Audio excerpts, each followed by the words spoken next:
Yes, as you learned from the title of this video, Lifetime made its own Evil Orphan movie, loosely based on the real-life story of Natalia Grace. But the movie can't say that, of course. No, they can't. So they put up this disclaimer at the start of the movie for exactly 2.7 seconds, which I guess excuses them from any legal consequence whatsoever. Yes, it does. I'm the Lifetime guy, and this is the Bad Orphan. Meet Jess, her husband Karl, and their daughter Rhiannon. They've been trying to adopt a baby for 3 years, but always seem to strike out. We're not gonna get a baby. We're not gonna get a baby. So they settle for the next best thing. This! What the hell is that? An 8-year-old girl with special needs that spent the last few years bouncing around foster homes. Oh, shit. And they instantly fall in love with her. Would you like to be part of our family? Why would they ever believe this girl is 8? She has braces and just looks not 8. They bring Gabby home to meet Rhiannon, who embraces her weird little new sister. Hi, Gabby. After showing Gabby to her room, Jess has this to say. It feels so different than I thought it would. I wonder why. Gabby asks about Jess's gold bracelet, and she tells her that it's a medical alert bracelet informing people that she's deathly allergic to latex. We get to that part in every one of these movies where the little girl starts to do weird things. That's the best part. Like refusing to take a bath. I said no! Watching her sister sleep. Lying. And where do you come from? Monaco. And misbehaving. I'm helping. She sucks. In typical fashion, Jess's best friend makes excuses for Gabby. Maybe she was abused, and that's why she won't take her clothes off in front of anyone. If it were me, I'd give her time. Jess brings Gabby to school where this happens. You're funny looking. You're a bitch. Good comeback. While Rhiannon catches up with her mom, Gabby stares at them next to a hamburger bun. She's just watching like a spy, Mom. She's creepy. Okay. And then discovers that Gabby stole everything out of her room. Even my trophies. And put it in her own room. Why is she here? And at last, we have our first person in the movie to hate Gabby. Finally. Jess and Karl demand that Gabby apologize to Rhiannon, but she refuses. You need to stay in your room and think about what you did. Or I will pick you up and I'll carry you there.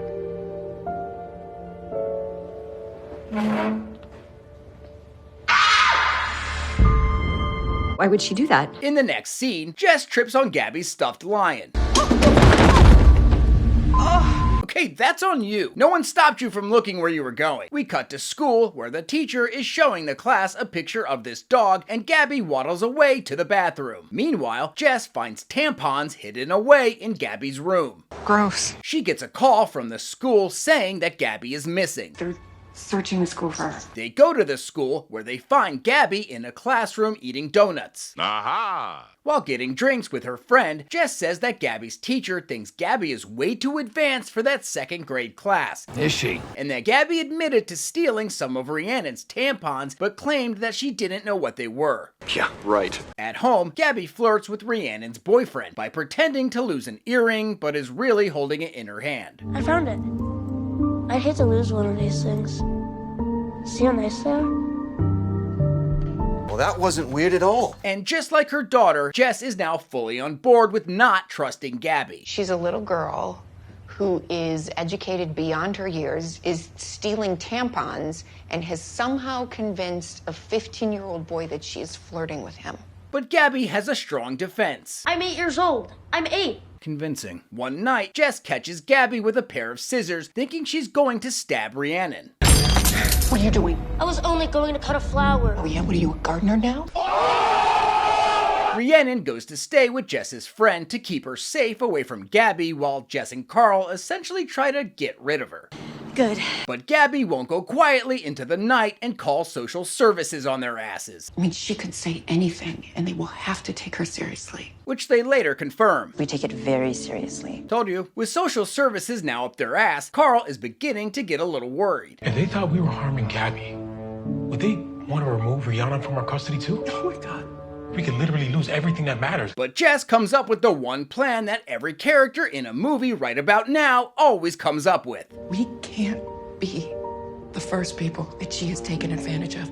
We need to drill down into her past. So Jess goes to see a woman who was allegedly Gabby's maternal grandma and had custody of her before she got dementia and had to be put into a home. Oh, her! And finds out that Gabby might not actually be her real granddaughter. Shocking. So now Jess thinks that this little human scammed her way into the orphan system by assuming the identity of an 8-year-old girl named Gabby, but is really a completely different person who's much older. I could have told you that. In the kitchen, Jess drops a plate. Are you okay? Oh! Who are you? Really? What? How did you get Gabby's birth certificate? Oh, come on, we know. So you can just cut it out with the I'm a little girl routine. Jess suddenly goes into anaphylactic shock because the gloves she just put on to clean up the broken plate are made from latex. And if you recall, she has a Latex allergy. Yeah, I remember that. Karl injects her with an EpiPen and calls 911. Those gloves were placed there deliberately. I know, but there's no way to prove it wasn't accidental. Jess has had enough, so she tells Gabby to pack her shit because she's going back to the adoption agency. But before they leave, Jess makes her take a bath. Is that legal? And this forces Gabby to finally admit, I'm 15. What? yeah, that's not a real surprise. No, it isn't. But when Jess goes to grab a towel, Gabby is no longer there. Have you seen Gabby? She really doesn't want to take a bath. The home security alarm suddenly goes off because Gabby has run away. Problem solved. Gabby! Come here, sweetie! They report her disappearance to police, and that night, Karl is woken up by a noise and discovers Gabby tied up in a laundry room cabinet. Oh my God, are you okay? You can go get a knife. We have to cut this off for her. While Karl leaves to get a knife, Jess does this. Whatever that is. Stop it! She's gonna kill me! Did you put her in here? I had to!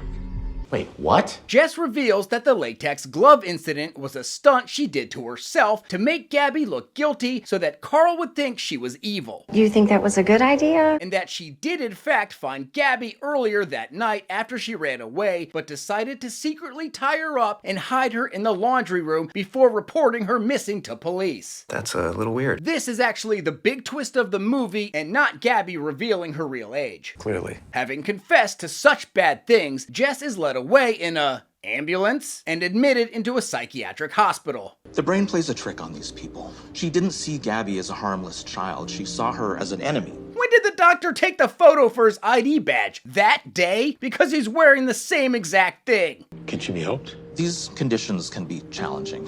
Behavioral therapy may work, but it depends on how willing she is to accept treatment. At home, Rhiannon and Gabby are back to being loving sisters again. For some reason, I guess because her mom went a little nuts at the end, that erases all the bad stuff Gabby actually did do to her. Like watching her sleep, stealing the possessions from her room, flirting with her boyfriend. Does none of that count now? No, sir. Karl sits down for a serious family discussion. Your mother has an illness.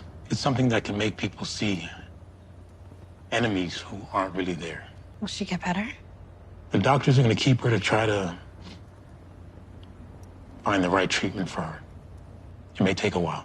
Has everyone lost their f***ing minds? Yeah. This girl lied about being 8, when really, she's the same age as the daughter. She stole tampons because she was on her period, bleeding from her vagina because she's a young adult. Yet, she attended 2nd grade with little kids just to keep the lie going. She's the insane one. Yeah, Jess went way too far and should be punished for that, but to say that she's so mentally ill that she needs to be institutionalized and put on a long-term treatment plan is ridiculous. Ridiculous. How do her husband and daughter not see that? Am I the only one? I feel like I'm taking crazy pills. Gabby confesses that she lied about her age because everyone wants to adopt a young child and not a teenager. Aww. Don't fall for this girl's BS. Are you willing to give us another chance?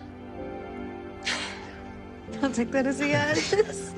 Oh, come on. Karl visits Jess in the nut house where, to her credit, she does admit that it was unforgivable of her to tie up Gabby like that. Good for her. Karl then gives her a shawl that Gabby made for her. She's an amazing kid, Jess.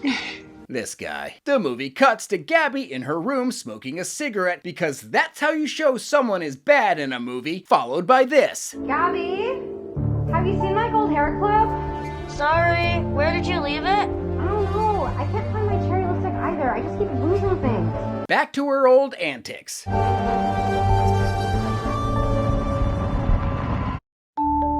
What does that look suggest? That she got what she wanted and really is evil? Watch it, don't watch it, I don't care. Woohoo! That's what I'm talking about!